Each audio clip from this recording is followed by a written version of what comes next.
Assalamualaikum warahmatullahi wabarakatuh. Selamat siang, Bapak dan Ibu. Salam sejahtera untuk kita semua. Selamat berjumpa kembali di rangkaian acara Indonesia International Book Fair 2020. Hari ini adalah hari kelima dari penyelenggaraan IBF 2020 Virtual Edition. Dan pada saat ini kita akan bersama-sama mengikuti sebuah acara diskusi buku atau book talk dengan tema perempuan, tradisi perempuan dan siri.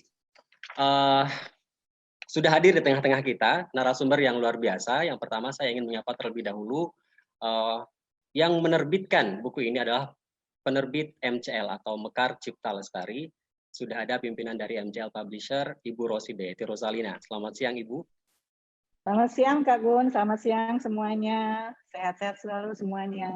Amin. Ya, dan tentunya juga sudah hadir penulis dari novel siri, yaitu Mbak Asmayani Kusrini. Selamat siang, Mbak Rini. Jam berapa sekarang di Belgia? Sekarang jam 9, Mas, di Belgia. Jam 9 pagi ya. Selamat siang semuanya. Semoga sehat-sehat ya kita. Iya. Dan satu lagi, siapa yang tidak mengenal sosok satu ini, Duta Baca Indonesia, pendiri narasi, selebritis, artis, ibu rumah tangga, Mbak Najwa Shihab. Terima kasih, selamat datang Mbak Najwa. Terima kasih sudah hadir di langsung koreksi, saya bukan selebriti dan bukan artis. Bukan ya, selebritis. Tadi saya bilang selebritis. Ya, Anda bilang selebritis dan artis, jadi tolong dikoreksi, dua hal itu salah, Mas. Siap, mohon maaf. Baik, sekarang kita akan berbicara tentang sebuah buku bergenre novel yang menceritakan tentang wartawan yang terseret arus konflik di Papua, yang menceritakan tentang seorang dokter yang mencoba untuk bunuh diri di Denmark, cerita tentang aktivis yang hilang, cerita tentang seniman yang mengembara sampai ke ujung Yunani, yang semuanya terangkum menjadi satu cerita yang apik dan indah dalam novel yang berjudul Siri. Baik, untuk pertama saya ingin menyapa Ibu Ida. Saya ingin bertanya kepada Ibu Ida sebagai pimpinan dari MCL Publisher yang menerbitkan novel Siri ini.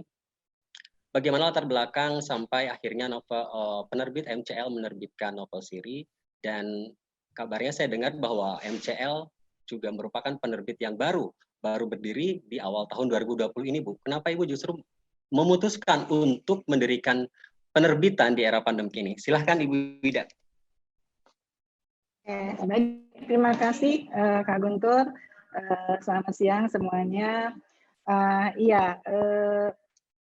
Mungkin saya jawab dulu kenapa ya penerbit baru ini. Jadi saya terus terang ini terinspirasi waktu itu di pertemuan di Oktober tahun lalu di Frankfurt. Waktu itu saya diundang di satu pertemuan penerbit wanita sedunia.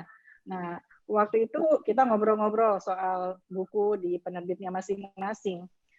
Tapi entah kenapa saya waktu itu ngobrol, terus saya kok lupa semua gitu ya tentang penerbit keluarga kami di Bandung yang didirikan almarhum ayah saya dan ibunda saya. Mungkin karena sudah lama tidak aktif ya, karena saya dalam 2 tahun terakhir waktu itu sudah menjadi komisaris saja karena memang kesibukan memimpin asosiasi penerbit di Jakarta. Jadi waktu itu saya kok seperti blank gitu. Lalu dari ngobrol-ngobrol itu ya termotivasi untuk buat penerbit baru gitu ya, supaya bisa tune in lagi dengan dunia penerbitan sehari-hari. Sekarang pun memang masih diundang di rapat-rapat di Bandung, tapi tentu sangat-sangat terbatas. Jadi waktu saya lebih banyak habis buat mengelola organisasi ini. Nah, dari situ sepulangnya ke Indonesia saya ngobrol sama suami nih. Saya ngobrol sama suami, sama anak-anak, sama keluarga. Gimana ya kalau saya bikin penerbit baru gitu. Wah, ternyata alhamdulillah ya semua mendukung. Tadinya saya kembali ke Jakarta ingin pensiun, ingin menemani suami yang juga tadinya rencananya mau memasuki masa pensiun, tapi akhirnya kami dua-duanya jadi aktif lagi dan suami mendorong ya, juga anak saya juga mendorong, sudah biasa lihat ibunya sibuk kesana kesini mungkin. Nah akhirnya ya dari situ saya juga ngobrol ke keluarga, saya tanya kakak saya, boleh nggak saya pakai gedung penerbit cabang penerbit yang di Bandung itu untuk saya pakai gitu. Oh, dan alhamdulillah sambutannya luar biasa. Oh ya silakan lah Ida pakai aja dulu katanya gitu. Bahkan gratis dulu deh kontraknya, nggak usah bayar dulu. Wah, saya senang sekali. Ya udah, alhamdulillah saya juga terus cari tim gitu ya. Ya alhamdulillah ketemu nih mantan mantan karyawan IKP yang sudah keluar. Saya bujuk-bujuk, saya ajak-ajak, akhirnya mau bergabung bantu saya. Ya alhamdulillah. Jadi terus dalam masa itu terus saya tiba-tiba saya punya teman di luar negeri di Eropa, lalu dia cerita saya sempat cerita bahwa saya bikin penerbit baru, terus langsung nyambung aja tiba-tiba, oh beneran nih, serius nih Mbak Ida, aku punya naskah nih yang kayaknya cerita lengkap tentang Indonesia katanya gitu. Terus oh boleh saya bilang, saya juga lagi cari naskah buku yang mau diterbitkan perdana gitu. Nah, dikirimlah naskahnya dari Mbak Rini, beberapa halaman dulu gitu. Saya tertarik karena memang menarik gitu ya, kayak teka-teki gitu kan. Awalnya tuh ceritanya seperti ini apa gitu, terus ke yang berikutnya juga kok nggak nyambung.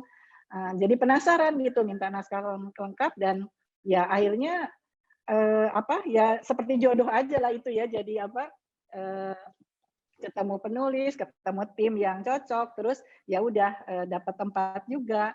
Ya udah akhirnya ya Bismillah saya mulai penerbit ini, dan kemudian pandemi. Jadi waktu itu baru pendirian badan hukumnya dulu ya di Januari, lalu pandemi kan awal Maret ya masuk ke Indonesia, tertunda tuh karena kan kita semua harus PSBB ya. Nah, setelah udah mulai transisi itu ya di bulan Juli baru saya mulai berani berkantor gitu. Dan mulailah kita melaksanakan produksi buku perdana ini yang judulnya Siri gitu ya.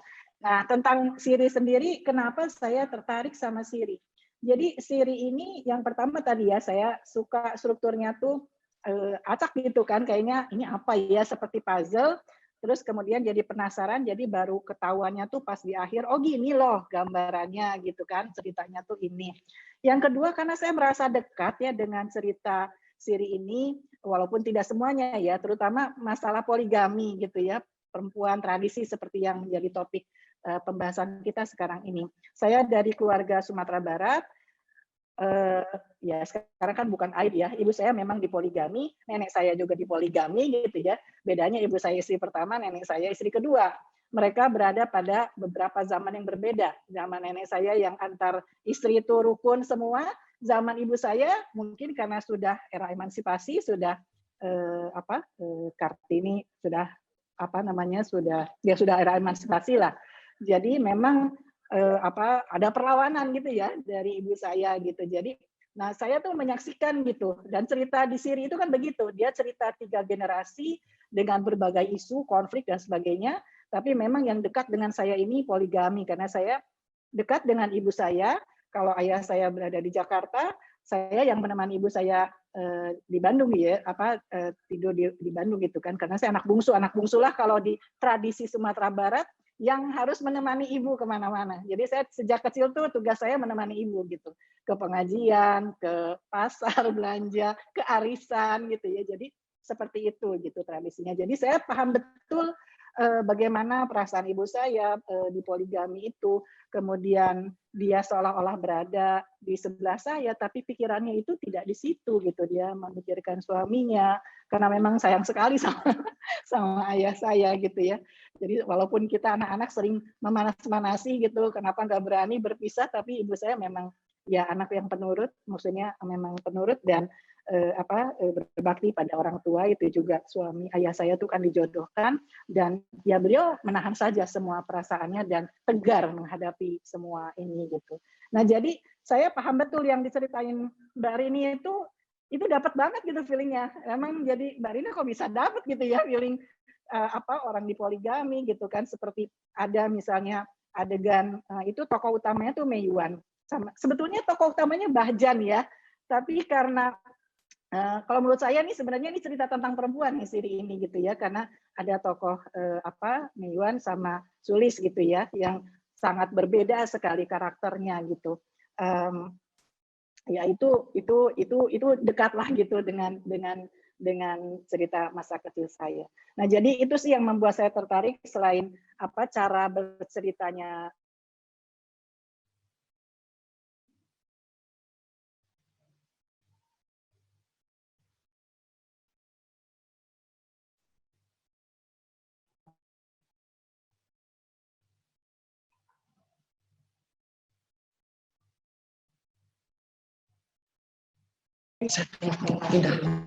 Kira-kira itu mungkin Kak Guntur, mungkin sekedar pengantar dari saya tentang penerbit Semester Cipta Lestari dan alasan kami menerbitkan SIP. Baik, terima kasih Bu Ida. Saya sekarang mungkin ingin beralih ke penulisnya nih, Mbak Arini. Saya panggil Mbak Arini aja ya. Tapi sebelum saya bertanya, saya ingin membacakan dulu sepenggal kalimat di dalam novel siri ini. Mei Yuan, Bahjan, Sulis berubah, bertumbuh, bertambah usia seiring dengan gejolak perubahan di Indonesia. Di tengah perubahan itulah, 3 generasi dalam novel ini hadir dengan cara pandang yang mewakili zamannya masing-masing. Tapi sejauh mana cinta bisa diperjuangkan ketika tradisi menciptakan jarak yang sulit dijembatani? Mbak Rini, dari mana sih ide novel siri ini? Apakah ada pengalaman-pengalaman pribadi yang dituangkan ke dalam novel ini atau seperti apa? Silahkan Mbak Rini untuk berbagi cerita kepada kami. Kalau ditanya dari terima kasih Mas Guntur sebelum saya jelaskan ini. Jadi kalau ditanya dari mana idenya dari mana-mana ya, dari mendengarkan, dari membaca berita, dari riset, dari mana-mana. Tapi sebelum saya menjelaskan soal novel siri ini, karena kebetulan ada Mbak Nana di sini, yang saya tahu sering membicarakan isu tentang keberagaman di Indonesia, saya ingin membuka penjelasan ini dari isu keberagaman itu. Gitu. Salah satu hal yang ingin saya angkat di novel siri adalah keberagaman itu sendiri. Keberagaman di Indonesia yang harusnya kita rayakan sebagai kekayaan budaya kita. Tapi pada kenyataannya, benturan-benturan akibat keberagaman itu masih sering kita temui, bahkan dalam lingkungan paling kecil sekalipun, yaitu keluarga. Jadi saya ingin percaya bahwa kita mulai belajar tentang keberagaman individu itu dari dalam keluarga gitu. Anak-anak yang dididik dengan cara yang sama dan tumbuh dan besar di lingkungan yang sama, dalam budaya yang sama, tapi pada akhirnya belum tentu menjadi orang dewasa yang sama kan, karena setiap orang itu punya potensi-potensi individual yang pengembangannya tidak bisa diseragamkan. Nah, disinilah novel siri mencoba menggali fenomena nyata yang ada di Indonesia sekarang, bahwa kadangkala ada sekelompok orang yang belum siap menghadapi keberagaman itu. Dan ini direpresentasikan oleh 3 generasi dalam novel ini. 3 generasi yang saya kategorikan berdasarkan zaman.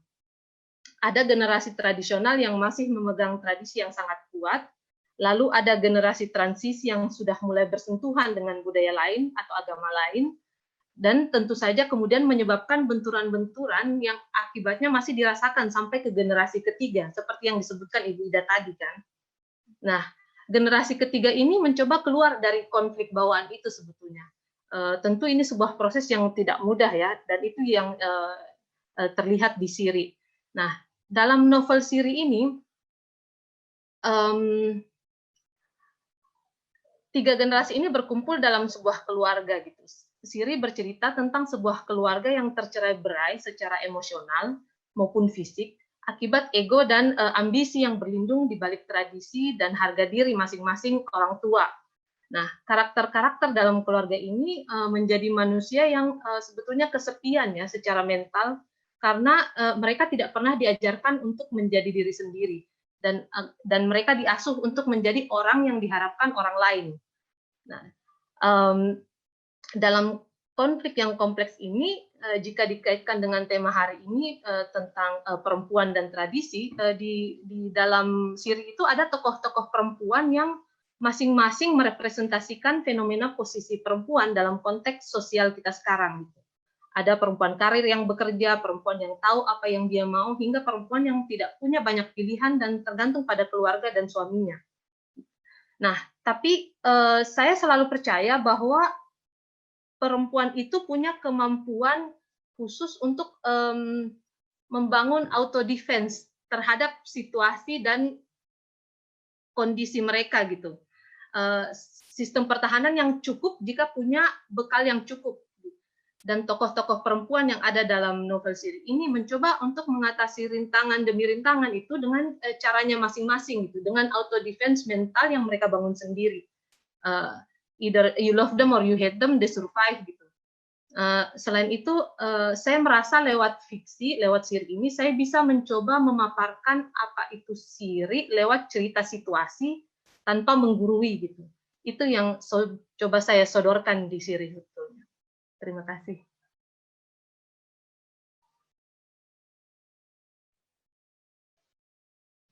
Baik.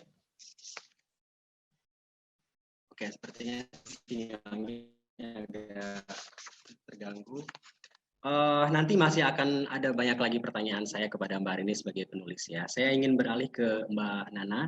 Mbak Nana, bagaimana Mbak Nana sebagai perempuan yang aktif di sosial, aktif di rumah juga memandang tentang perempuan, tradisi dan ambisi ini, di mana sekarang perempuan itu dituntut untuk harus mempunyai ambisi, untuk aktif, tapi juga tidak terlepas dari tradisi. Silakan Mbak Nana. Terima kasih Mas Guntur. Terima kasih juga Mbak Ida sudah mengajak, dan selamat untuk Mbak Rini atas bukunya. Saya menikmati sekali buku ini. Terima kasih sudah menuliskan buku ini Mbak Rini. Saya percaya isu-isu penting yang muncul di buku ini, terutama karena dikemasnya juga secara fiksi, itu justru malah membuat banyak sekali poin penting bisa terdeliver atau tersampaikan jauh lebih menyentuh hati. Saya ini penggila fiksi, saya penikmat fiksi, dan saya selalu merasa buku fiksi itu medium yang paling tepat untuk bisa mengajarkan kita untuk berempati. Kita bisa hidup dan merasakan bagaimana menjadi seseorang, bagaimana berada di sepatu orang lain, bagaimana kemudian dilema yang dihadapi berbagai karakter, itu saya percaya bisa membentuk dan mempengaruhi cara pandang kita terhadap persoalan yang mungkin saja sebelumnya kita anggap jauh. Tapi membaca karakter ini, berusaha untuk menyelami apa yang ada di pikiran dan situasi orang lain. Jadi saya percaya sekali isu penting yang dibungkus fiksi, yang tetapi saya juga tahu risetnya panjang. Saya membaca bagaimana Mbak Rini kemudian juga, dan ada banyak sekali peristiwa-peristiwa yang terjadi atau tidak terjadi di negeri ini yang kemudian masuk dalam buku ini. Jadi walaupun fiksi, tapi ada banyak sekali nuansa kebenaran yang kita bisa tangkap di dalam sini. Jadi sekali lagi selamat dan terima kasih sudah menuliskan buku ini. Itu yang pertama. Yang kedua, menjawab pertanyaan Mas Guntur tadi, memang menurut saya kita sekarang paradigma kita tentang perempuan yang memang seharusnya multiperan itu perlu diubah, dan untuk itu perlu dukungan dari semua. Karena secara umum saja kita lihat peran tradisional perempuan itu kan masih kerap seolah-olah menjadi cerminan begini seharusnya perempuan ideal dalam tanda kutip, ideal dalam tradisi. Apakah kemudian perempuan tidak perlu terlalu didengar, tidak boleh terlalu kencang bicara, tidak perlu sekolah tinggi-tinggi, itu pandangan-pandangan tradisional yang sedihnya masih kita lihat berada di berbagai tempat di negeri ini. Dan banyak hal yang seharusnya memang menurut saya perlu kita address. Tapi sebelum masuk ke situ, saya ingin misalnya sekarang kita bicara soal miskonsepsi yang kerap terjadi. Hasil studi misalnya, perempuan pintar itu dihindari. Lebih kecil kemungkinannya perempuan ditunjuk di kelas atau di kuliah pada saat bicara. Ada penelitian lain lagi, masih banyak perempuan yang punya ketakutan akan keberhasilan. Jadi terkadang hambatan itu justru muncul dari dalam diri perempuan sendiri. Kita takut gagal, tapi kita juga takut sukses. Kita takut pinter, kita mau pinter, tapi kalau pinter nanti dibilang kepinteran. Kita mau speak up, tapi nanti kalau terlalu kencang bicara dibilangnya bici. Kita mau punya mimpi, tapi terus kemudian nanti dibilangnya wah ini ambisius. Jadi ada dilema-dilema yang kerap kita alami dari diri perempuan sendiri, yang memang itu dibentuk secara tidak sadar maupun secara sadar oleh lingkungan atau oleh tradisi yang tidak lagi relevan. Karena tradisi itu kan seperangkat nilai ya, values, yang diturunkan dari satu generasi ke generasi lain. Saya percaya tradisi itu kan sesungguhnya praktek budaya yang seharusnya dinamis, yang kalau lagi tidak relevan, tidak lagi sesuai dengan perkembangan zaman, maka ya kita harus ubah. Kita harus bisa menavigasi dan memilih dan memilah mana tradisi core values yang memang betul-betul perlu dipertahankan, dan mana tradisi yang perlu ditinggalkan, bahkan perlu dilawan. Dan kemampuan kita untuk bisa melihat, menavigasi hal-hal itu kerap kali memang dimulai dari keluarga. karena lingkungan terdekat yang paling intens, yang komunikasi paling sering terjadi di sana, dan mau tidak mau untuk mengubah tradisi, kita harus memulainya dari unit yang paling kecil. Jadi memang menurut saya dua hal itu yang perlu kita perhatikan. Yang pertama, bagaimana hambatan dari dalam diri perlu kita lawan, dan yang kedua juga kerap kali kita menuntut diri kita terlalu tinggi. Perempuan kita menuntut diri kita terlalu sempurna. Harus pinter dandan, harus pinter masak, harus bisa ngurus suami, anaknya harus juara di kelas, harus gaul dengan tetangga, harus aktif majelis taklim, harus bantu ibu-ibu RT. Tuntutan dari lingkungan maupun tuntutan yang muncul dari dalam diri sendiri untuk menjadi sempurna, itu melelahkan, luar biasa melelahkan. Jadi penting bagi kita juga untuk bisa mengakui dan menyadari bahwa tidak mungkin bisa sempurna. Dan kita tuh perempuan, seringkali merasa diri kita tidak cukup kuat, tidak cukup hebat. Kita perempuan, ada penelitian juga, dan saya sering bicara soal ini, kita tanpa sadar seringkali menganggap rendah diri kita sendiri, dan itu dilakukan secara sistematis.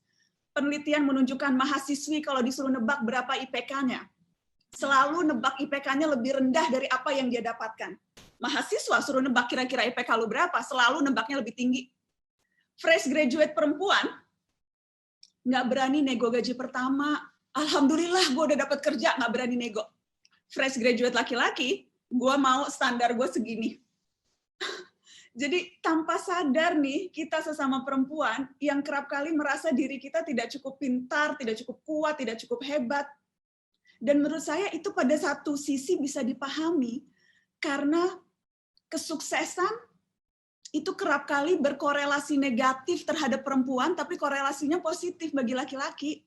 Kalau perempuan sukses itu biasanya terus jarang yang kemudian punya set quality yang sama, tapi dibilangnya, wah ini pasti ambisius banget nih. Wah kalau dia berhasil jadi CEO, wah mungkin pasti rumah tangganya berantakan nih karena karirnya bagus. Tapi kalau laki-laki sukses, laki-laki berhasil, wah dia akan disukai, dianggap hebat, dia akan menjadi panutan. Jadi kerap kali memang perempuan ragu untuk menunjukkan keberhasilan atau ragu untuk betul-betul punya ambisi, karena kemudian nanti itu dianggapnya macam-macam gitu. Jadi inilah sesungguhnya tantangan-tantangan yang harus kita hadapi, dan memang bukan persoalan yang mudah, terutama kalau kita bicara tradisi, itu kan diturunkan dari lintas generasi, bertahun-tahun, berbagai generasi, bukan bertahun-tahun, puluhan tahun, dan tidak mudah memang mengubah paradigma dan tradisi itu. Tapi saya percaya makin ke sini seharusnya bisa makin dipercepat tuh tradisi itu, kita ubah atau bahkan kita lawan dengan perkembangan teknologi misalnya. Kalau dulu menciptakan satu generasi itu bisa sampai 2-3 generasi. Kalau sekarang generasi TikTok tercipta hanya dalam waktu berapa? Kurang dari 1 tahun gitu misalnya, kalau untuk perumpamaan gampang. Karena ya itu, perkembangan teknologi memungkinkan kita untuk melampaui jarak, melampaui batas geografis, pertukaran ide menjadi lebih cair. Dan semoga dari situ pemahaman, pemikiran bahwa perempuan cukup, lebih dari cukup, kita itu lebih dari cukup, kita tidak perlu sempurna untuk dicintai, karena kita dengan tugas dan multiperan yang sedemikian rupa bisa berhasil dimanapun. Jadi pandangan-pandangan seperti itu menurut saya sekarang seharusnya bisa lebih mudah ditularkan dan dimultiplikasi, terutama karena perkembangan digital dan teknologi yang memungkinkan kita untuk berbicara satu sama lain. Seperti sekarang walaupun pandemi, tapi bisa saling berbagi seperti hari ini. Mungkin itu Mas Guntur.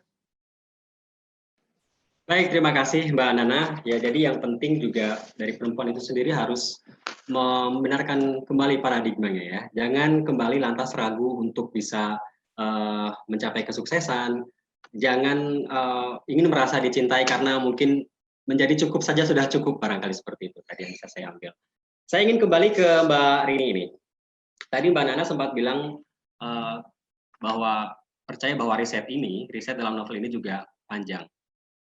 Berbicara mengenai riset, apakah ada kesulitan selama mengerjakan atau menulis novel ini, Mbak Rini?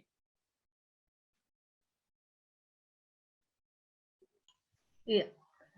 Terima kasih pertanyaannya Mas Guntur. Soal kesulitan, pastinya kesulitan ya. Kesulitan utama saya seperti juga yang sebetulnya yang sudah diungkapkan Mbak Nana tadi gitu, selalu takut, selalu merasa tidak cukup berarti untuk menuliskannya gitu. Tapi pada dasarnya soal riset saya tidak terlalu kesulitan karena saya jurnalis ya, berasal dari jurnalis dan sampai sekarang pun saya masih jadi jurnalis gitu. Riset itu adalah bagian dari keseharian saya. Jadi untuk membangun novel ini dari riset sebetulnya tidak terlalu menyulitkan, tapi yang menyulitkan justru tantangan dari dalam diri sendiri, seperti yang Mbak Nana bilang tadi gitu. Itu aja Mas, terima kasih. Oke, baik. Bagi Anda semua yang ingin bertanya, silahkan untuk menuliskan pertanyaan di kolom chat ya. Dan saya ingin menginformasikan buat Anda semua bahwa buku siri ini dapat dibeli melalui official account Mekar Cipta Lestari, publisher di Shopee. Dan selama pameran berlangsung ini ada diskon sebesar 20%.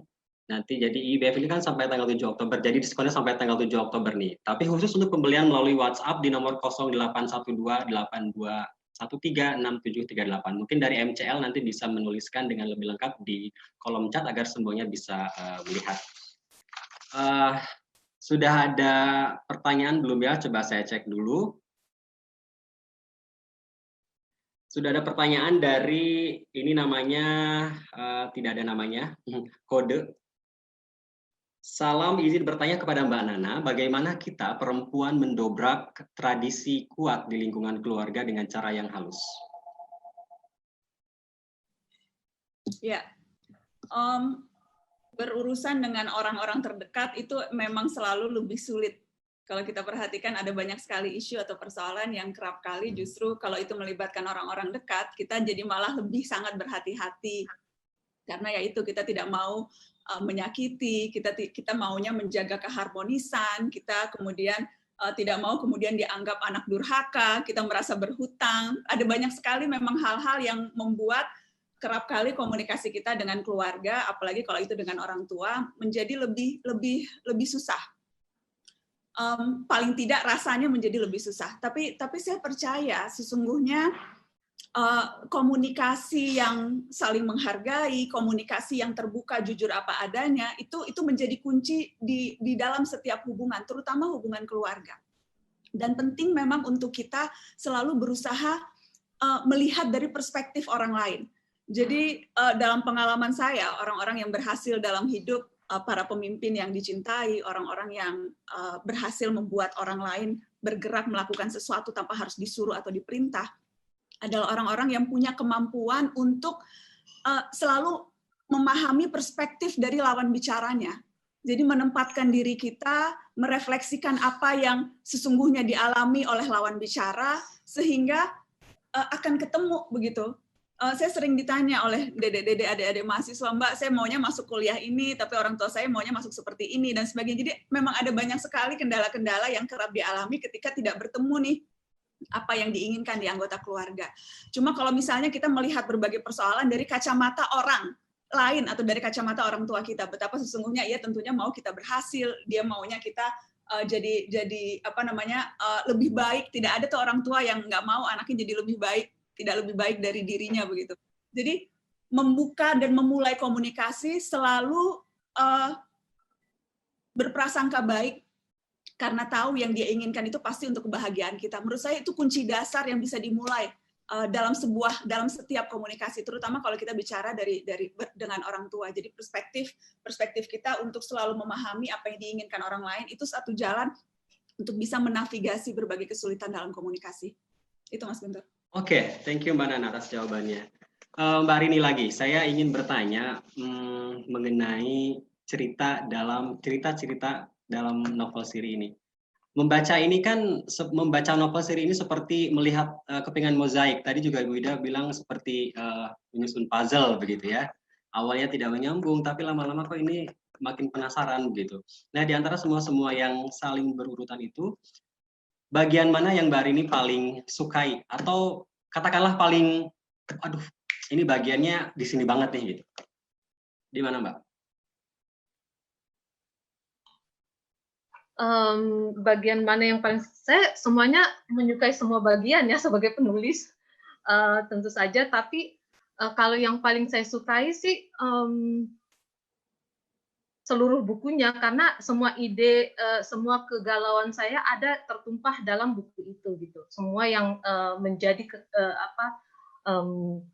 segala yang meresahkan saya selama ini, termasuk isu-isu poligami yang diromantisasi, kemudian isu-isu sistem pendidikan yang dinegosiasikan oleh orang-orang yang punya duit, tanpa memikirkan jangka panjangnya, dampaknya kepada orang lain, seperti itu. Nah, tapi kalau ditanya yang paling sulit sih, sebetulnya hal yang paling sulit digambarkan dalam novel ini adalah soal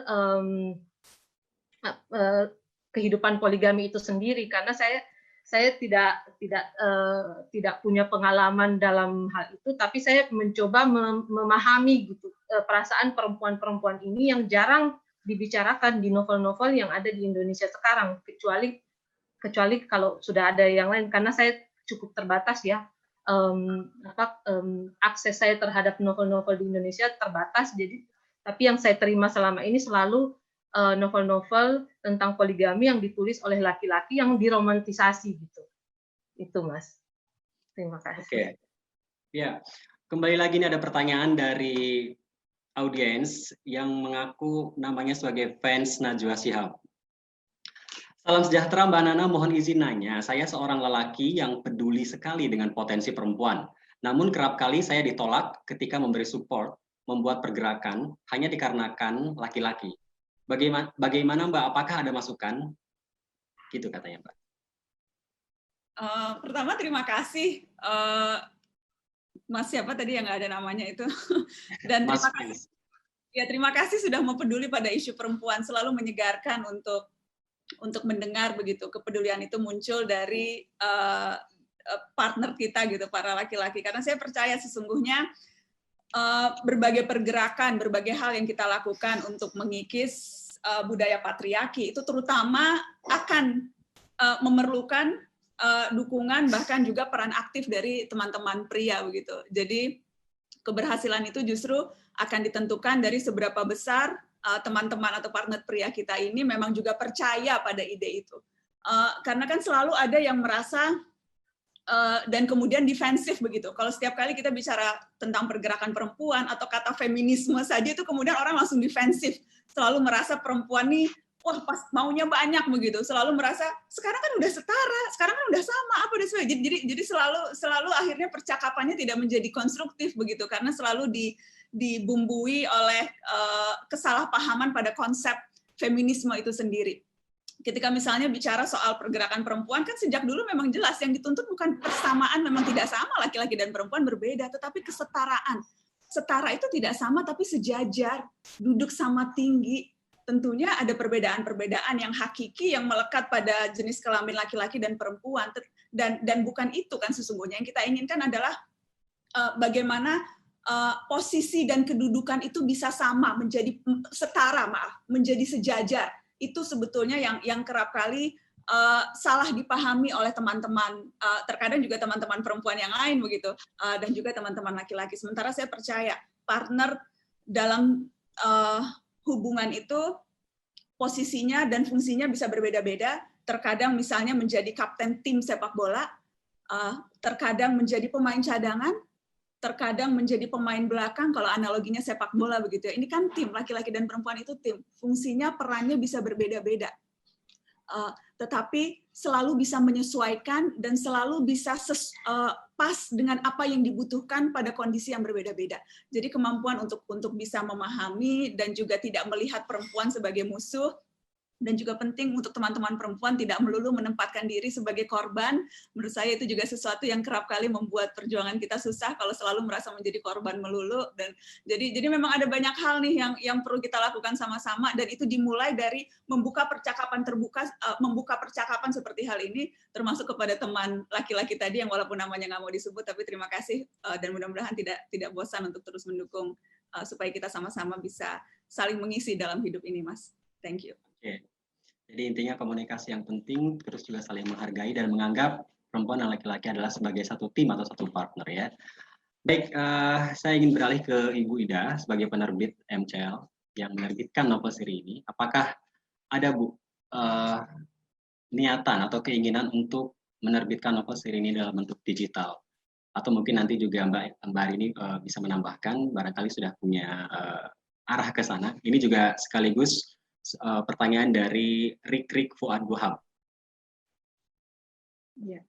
Ya, terima kasih Kak Guntur. Ya, tentu saja ada, karena sekarang kan kita memang eranya sudah ke digitalisasi ya.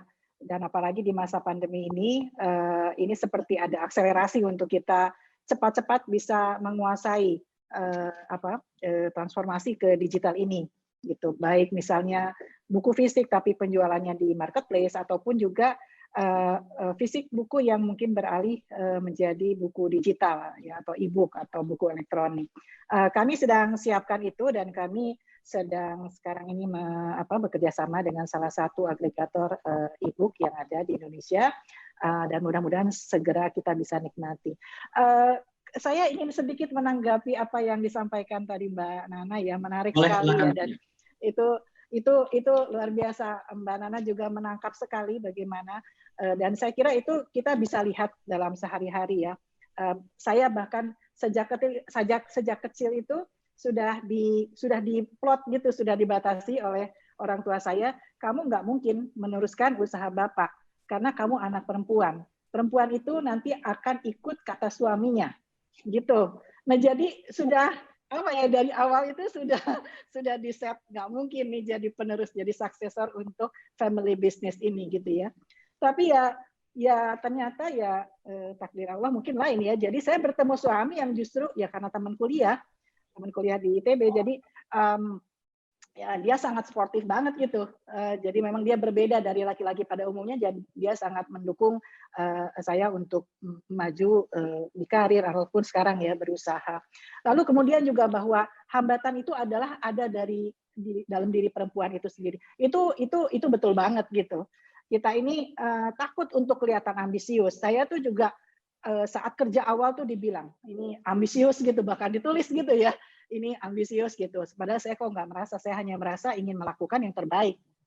Kalau dibilang, kalau ada belajar psikologi dulu ada needs of power, needs of achievement gitu ya, needs of social misalnya. Saya tuh lebih kepada needs of achievement gitu. Saya ingin achieve gitu. Kalau untuk dapat sesuatu saya nggak mesti harus diterima, tapi saya pengen achieve. Kalau saya dikasih amanah, saya ingin yang terbaik itu gitu. Tapi itu kan bisa disebut wanita ambisius. Dan itu nggak berhenti sekarang. Sekarang pun generasi anak saya kebetulan punya anak perempuan, dia sekolah tinggi, dia sekolah ke luar negeri, itu ya yang ditanya ya itulah yang tradisi, mungkin kalau sudah selesai sekolah, jodoh jangan lama-lama, nanti jangan terlalu pintar, karir jangan terlalu tinggi, makin susah dapat jodohnya gitu kan ya. Itu yang saya pun sendiri menghadapi anak saya, itu saya berusaha berada di tengah ya, dalam arti ini memang tradisi sekitar kita memang seperti itu. Tapi saya harus juga menghargai dari dalam diri dia, memang karena mungkin dia juga tidak ingin seperti itu kan, apalagi dia sudah menikmati dunia global ya. Itu juga kita harus ini ya disitulah memang hambatan itu dari dalam diri kita sendiri. Bahkan kita bisa saksikan juga banyak juga kalau kita lihat di TikTok pun banyak orang yang senang sekali gitu menawarkan diri menjadi, ambil saya dong jadi empat-empatnya jadi istri. Itu sedih ya kalau saya kok lihat di tengah seperti ini kok masih banyak orang bercanda tentang istri 4 gitu ya. Dan perempuannya itu sendiri yang menariknya tuh, perempuan itu sendiri dengan menawarkan diri gitu ya. Itu benar-benar ironis gitu. Jadi memang kita agak bingung akhirnya ini mau kemana, ini perempuan ini maunya apa gitu ya. Itu aja sih. Terima kasih. Oke, terima kasih Bu Ida. Mbak Rini, banyak buku apalagi yang genrenya novel saat ini, bukan saat ini ya, sudah lama diangkat menjadi sebuah film. Apakah Mbak Rini untuk siri ini juga ada harapan ke sana? Kenapa diangkat jadi sebuah film? Ya saya menulis untuk bercerita ya Mas, dan kalau ternyata cerita itu menarik buat orang lain dan kemudian ada yang berusaha membuatnya jadi film, ya tentu saja saya mah bisa bilang apa gitu, terima kasih gitu. Bonus ya? Bonus, iya. Anggap saja bonus. Tapi Mas, saya boleh menambah sedikit nggak dari boleh, silakan. Mbak Nana dengan Ibu Ida tadi itu sangat menarik ya. Terima kasih Mbak Nana sudah menceritakan apa yang ingin saya ceritakan juga gitu.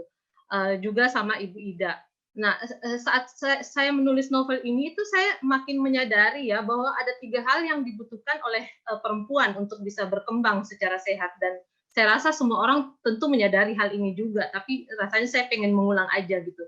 Pertama tentu saja pendidikan ya, dan yang kedua itu wawasan dan referensi budaya, karena ada perempuan yang berpendidikan tinggi tapi tidak punya wawasan luas karena kekangan keluarga gitu, seperti yang terjadi dengan 2 karakter dalam novel ini gitu. Misalnya Sulis itu dia punya uang, mereka keluarga kaya, tapi dia tidak punya cukup pendidikan dan tidak cukup punya wawasan untuk mengembangkan ide gitu. Dengan uang yang banyak, tapi dia juga tidak bisa ngapa-ngapain karena dia tidak tahu mau berbuat apa dengan uang itu gitu.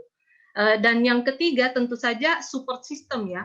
Support system ini bisa berasal dari dirinya sendiri berkat 2 hal sebelumnya, pendidikan dan wawasan.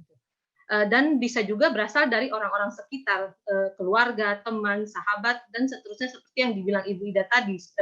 Beliau suaminya sangat mendukung, dan support system seperti itu yang kita butuhkan. Tapi tidak menutup kemungkinan bahwa perempuan juga bisa membuat support sistemnya sendiri dari dirinya sendiri gitu, dengan pengetahuan dan pendidikan. Itu aja Mas, terima kasih.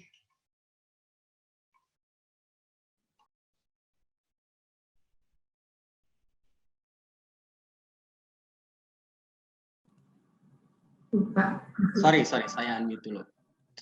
Baik, saya ingin kembali membacakan pertanyaan dari sekarang Yasha Fajrin Nurbani. Ingin bertanya kepada Mbak Nana, saya sebagai seorang mahasiswi sering mendengar bahwa seorang perempuan tidak dianjurkan menjadi seorang pemimpin. Mengapa demikian? Selalu saja dalam tradisi laki-laki yang menjadi pemimpin. Banyak perempuan yang ingin menjadi pemimpin merasa pesimis untuk menjadi pemimpin. Iya, sesungguhnya perempuan pemimpin itu justru membawa sesuatu, membawa keunikan. Jadi sifat-sifat yang kita miliki sebagai perempuan itu bisa menjadi kelebihan dan aset, apakah pada perusahaan, apakah pada organisasi, ataukah pada komunitas. Dan itu semua ada risetnya tuh. Organisasi yang pemimpin perempuannya lebih banyak, jauh lebih perform dibandingkan dengan yang gendernya tidak balance. Apakah itu profit atau non-profit. Mas Guntur, maaf, rumah saya samping masjid, jadi lagi azan. Boleh dilanjutkan yang lain, nanti saya lanjutkan setelah azannya selesai. Oke, baik, mohon maaf. Saya ingin ke Mbak Rini dulu deh kalau gitu. Ini ada pertanyaan yang cukup menarik dari Rizky Amalia. Apakah judul buku Siri ini terinspirasi dari kata budaya Siri dalam bahasa Bugis yang berarti malu? Mbak Rini juga dari Sulawesi kan ya? Menjawab pertanyaan itu, iya benar, Siri ini berasal dari kata Siri, budaya Siri di Makassar, karena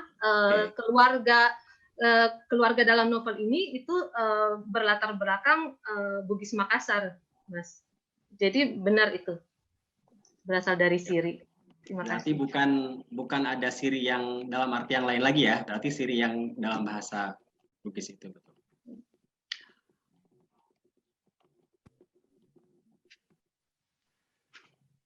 Oke. Di sini ada pertanyaan lagi dari, saya ingin bacakan. Ada yang komen nih untuk MCL nih. Sampul bukunya cantik banget katanya. Mbak Rini, setelah ini apakah ada lagi novel buku lain yang sedang ditulis dalam waktu dekat, ataukah Siri ini nanti akan ada sequelnya?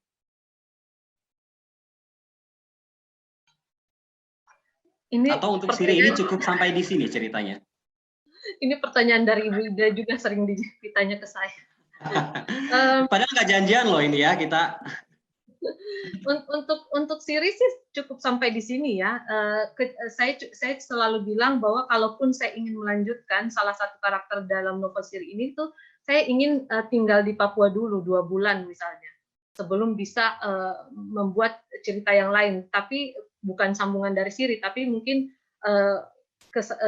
kelanjutan hidup dari salah satu karakter di dalam novel itu. Kalau untuk novel selanjutnya sih saya sedang riset untuk sekarang, semoga lancar ya. Saya tidak janji kapan bisa selesai, tapi ya saya sedang riset soal itu. Terima kasih.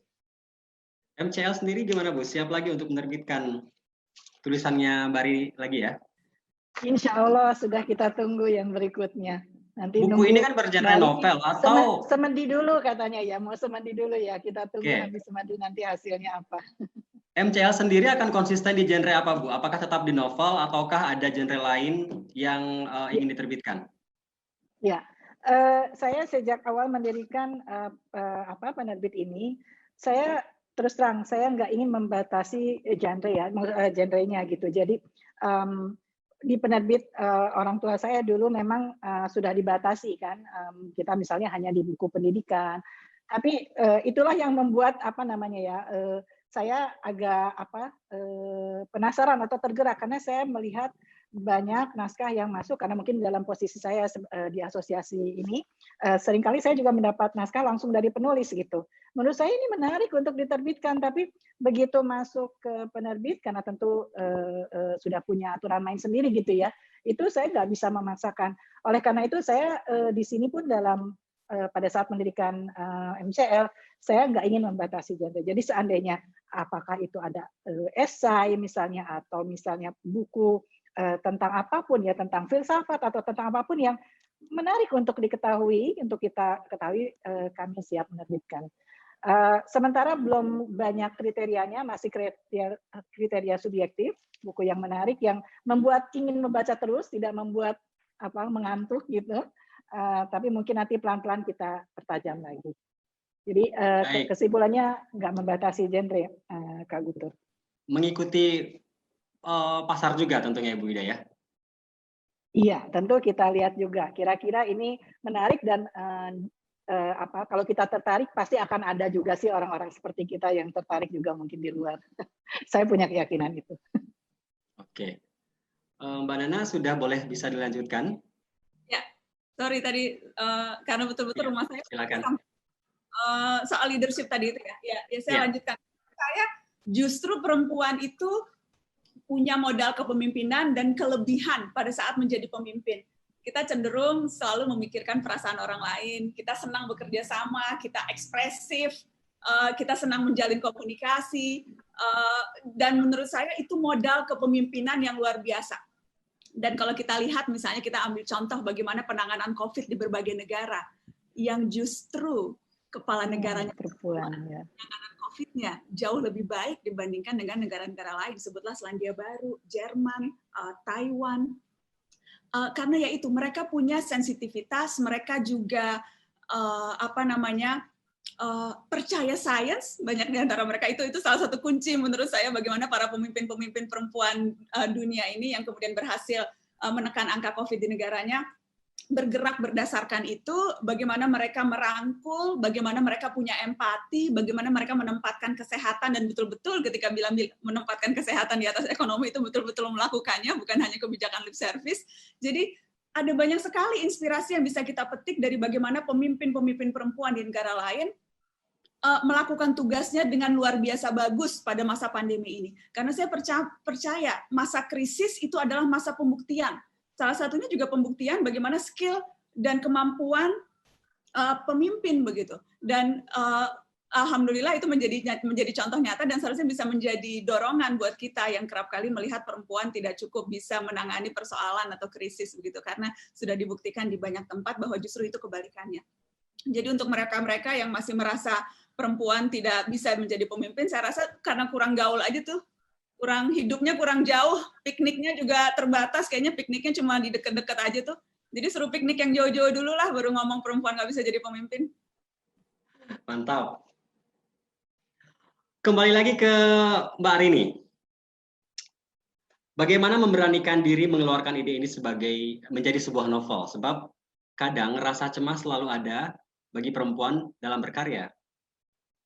Sebenarnya ada dua pertanyaan dari satu penanya ini. Cuman untuk pertama ini untuk Mbak Rini dulu. Silakan Mbak Rini. Kalau saya sih untuk menulis novel ini ya, saya menerapkan prinsip jurnalisme gitu untuk terhadap karakter-karakter ini gitu. Sebisa mungkin cover both side. Jadi tidak hanya karakternya tidak hanya satu dimensi. Setiap karakter punya kesempatan sendiri untuk menceritakan versinya atau diceritakan oleh orang lain, dan juga bagaimana orang luar melihat mereka. Dengan prinsip itu saya merasa lebih percaya diri untuk menampilkan kisah ini gitu, karena saya merasa saya sudah adil terhadap karakter-karakter saya gitu. Nah, saya ingin agar orang yang membaca siri itu bisa berempati gitu, mencoba memahami perspektif orang-orang ini tanpa menghakimi, dan saya juga tidak menghakimi karakter-karakter saya. Jadi saya sih berharap dengarkan dulu versi mereka sebelum kita mengambil kesimpulan suka atau tidak suka dengan orang ini gitu. Kalaupun tidak suka, paling tidak pembaca bisa memahami dan mengapa ia menjadi orang seperti itu. Jadi itu dengan prinsip jurnalisme seperti itu, saya cukup percaya diri ya untuk tidak takut untuk dikritisi gitu. Terima kasih. Baik, oke. Kita punya waktu cukup terbatas karena memang di jadwal juga hanya 1 jam. Sebelum saya tutup acara ini, saya akan mempersilahkan kepada Mbak Nana untuk memberikan closing statement mengenai diskusi kita pada sore hari ini. Silahkan Mbak Nana. Iya, saya percaya salah satu cara kita untuk bisa saling menguatkan itu adalah dengan mendukung satu sama lain. Dan saya selalu bilang sih, perempuan kuat itu perempuan yang juga menguatkan orang lain. Jadi penting nih kita sekarang membangun lingkaran dukungan. Karena ini ketika Mbak Ida minta untuk bicara soal isu perempuan, penulisnya perempuan, topiknya juga tentang perempuan, tidak ada alasan untuk kemudian tidak bergabung dan kemudian berbicara soal itu. Karena saya percaya lingkaran dukungan atau kekuatan itu harus terus dibangun. Karena sekali lagi memang sedihnya kita kerap kali justru melihat perempuan saling menjatuhkan. Ada risetnya juga tuh soal itu, Queen Bee Syndrome namanya. Mungkin karena kerap kali tradisi atau bagaimana kita dididik zaman dulu untuk melihat segala sesuatu itu sebagai saingan ya. Mungkin karena kita juga sadar perempuan punya keterbatasan posisi di dunia yang didominasi laki-laki. Sehingga seringkali kita jadi takut, kita nggak punya tempat. Jadi kalau melihat ada perempuan lain dapat kesempatan, kita jadi merasa, aduh kalau dia dapat kesempatan itu berarti menutup kesempatan kita gitu. Jadi ada rasa ketakutan itu, ada rasa saingan, ada rasa kemudian kalau dia berhasil berarti peluang saya berhasil jadi sulit begitu. Padahal penting nih untuk kita sesama perempuan justru harus saling menguatkan satu sama lain, saling bertepuk tangan kalau ada perempuan lain yang berhasil.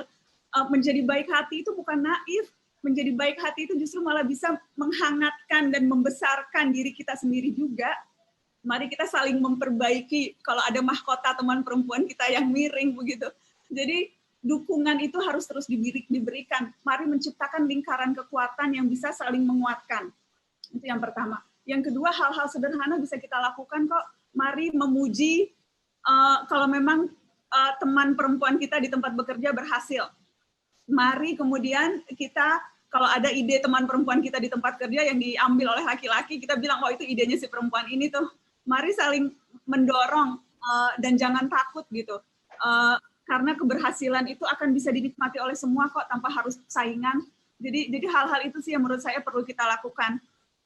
Tidak menganggap rendah diri sendiri, bertepuk tangan untuk keberhasilan orang lain, saling menguatkan karena percaya, ya penting untuk punya mimpi, penting untuk punya ambisi, tapi juga harus selalu mengasah empati dan kemurahan hati. Menurut saya itu kunci bagaimana kita menjadi perempuan kuat dan menguatkan selama dengan sekitar. Itu mungkin Mas. Selamat sekali lagi Mbak Ida dan selamat Mbak Asma Yani Kusrini untuk bukunya I Really Love This Book. Congratulations. Ya, terima kasih Mbak Nana dan Bapak Ibu sekalian, masih banyak sebetulnya pertanyaan, hanya kita dibatasi waktu. Silahkan nanti yang masih penasaran dengan novel siri, silahkan untuk memesan langsung ke penerbit Mekar Cipta Lestari. Silahkan untuk memfollow sosial medianya, dan selama Indonesia International Book Fair berlangsung ini ada kesempatan untuk membeli dengan diskon. Dan jangan lupa untuk terus memantau website Indonesia International Book Fair di www.indonesia-bookfair.com atau memfollow sosial medianya di Indonesia International Book Fair. Ibu Ida, terima kasih. Mbak Arini, terima kasih. Mbak Nana, terima kasih. Bapak Ibu hadirin sekalian, terima kasih sudah hadir di diskusi buku yang sangat menarik ini. Saya Guntur Rambayan undur diri pamit. Wassalamualaikum warahmatullahi wabarakatuh. Waalaikumsalam warahmatullahi wabarakatuh. Terima kasih Mbak Nana, terima kasih Mbak Rini, terima kasih Kak semuanya. Terima kasih. Iya, diinformasikan acara ini masih bisa disaksikan di YouTube ya. Suami aku di sini tadi aku lihat, kakak aku juga di sini. Terima kasih. Halo Pak Arif. Terima kasih Emma supportnya, semuanya juga teman-teman yang hadir di sini. Terima kasih. Selamat Mbak Rini. Bu Ida. Terima kasih Kak Gun. Pamit ya. Baik, terima kasih.